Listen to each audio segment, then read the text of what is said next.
As I grew with my historical adventures, I enjoyed discovering off-normal Civil War units that existed in the 1860s.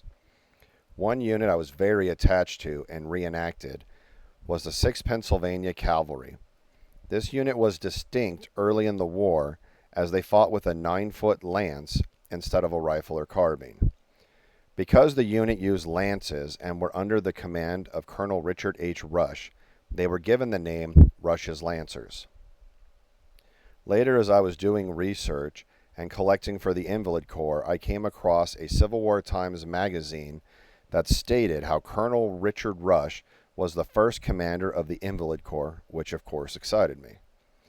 As my years of research went on, I gained an original General Order 173 that stated how no commissioned officer could hold the rank higher than major.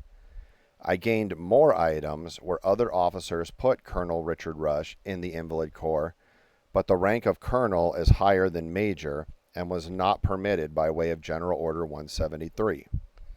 Hoping for an answer to the rank confusion, I looked through my collection of documents and pulled the ones Colonel Richard Rush himself signed. Colonel Rush always signed as colonel, but never as a member of the Invalid Corps. He always signed as colonel and assistant to the Provost Marshal General.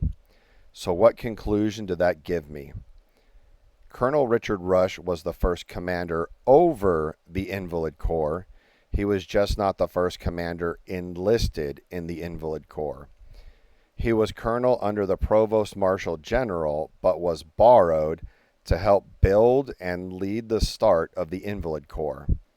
One of the things Captain DeForest got correct in his report for the War of the Rebellion series is he states, Colonel Richard Rush of the 6th Pennsylvania Cavalry, subsequently colonel of the 1st Regiment Veteran Reserve Corps, was the first officer assigned to duty by the Provost Marshal General.